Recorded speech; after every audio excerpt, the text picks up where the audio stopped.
We've harvested a bumper crop of campaign bumper stickers this morning.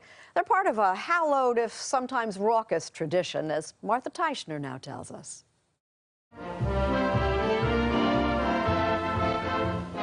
So you've got a fine car. It's been said that Americans have always considered their cars extensions of their personalities. So it does seem that cars and politics were made for one another.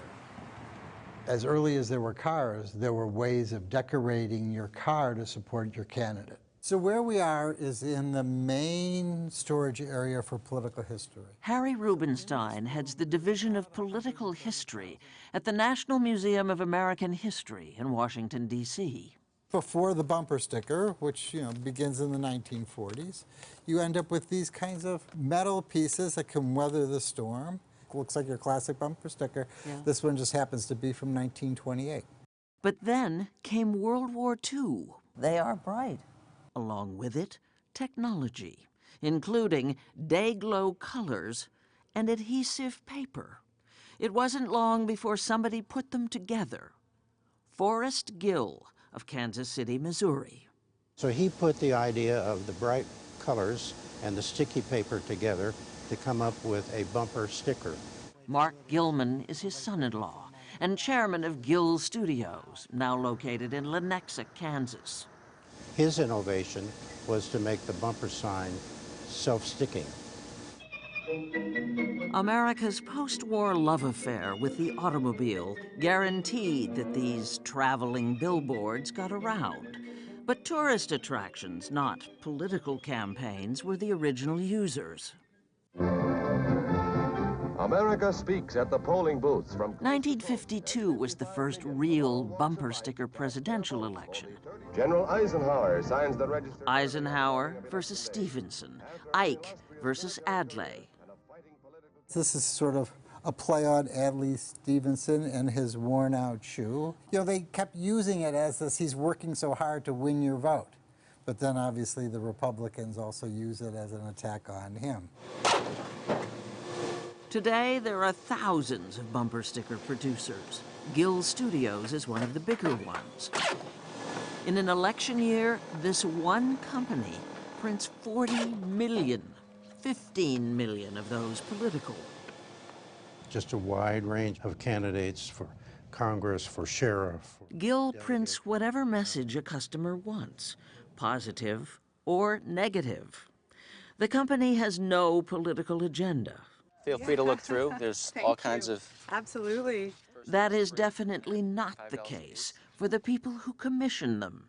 I'm not so sure that I'm going to put them on my car, but at least not yet. I think I'm a little nervous about what might happen.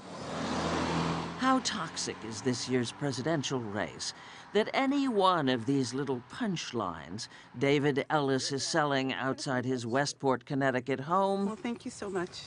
...could be a 3x10 invitation to vandalize somebody's car. Automotive free speech can have consequences. I have the right to service who I want to.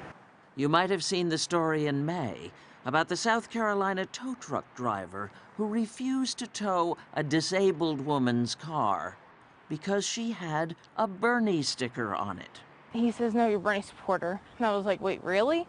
And he said, "Yes, ma'am," and just walks away. If something came over, I think the Lord came to me and he just said, "Get the truck and leave." How many items of political memorabilia do you think you have? I have several thousand. Not only are bumper stickers inflammatory, they get no respect compared to all the other political swag out there. That's James Cox, who ran for president in 1920, and his vice president may not be recognizable there, but it's Franklin D. Roosevelt. Tallahassee, Florida stockbroker John Clark paid $12,000 for this button. But what about his bumper stickers? Bumper stickers may be $5, perhaps $10 if it's very rare. This is my collection of them. He's got hundreds of them anyway. Barry Goldwater. The odder, the better. Symbols for his name were AU for gold and H2O for water. Oh, I get it. And so Goldwater.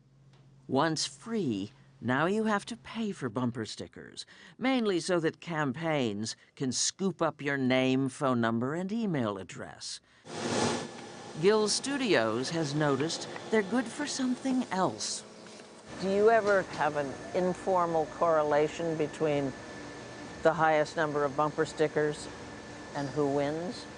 Well, I can say that every winner, since we've been making bumper stickers, every winner of the national election has used the most bumper stickers. Who's ahead? According to this totally unscientific method of figuring it out, Hillary, with orders of 2.3 million this year. Trump is at 800,000. To quote a terrible cliche, only time will tell. Meanwhile, our vote, for best bumper sticker anyway, is this one.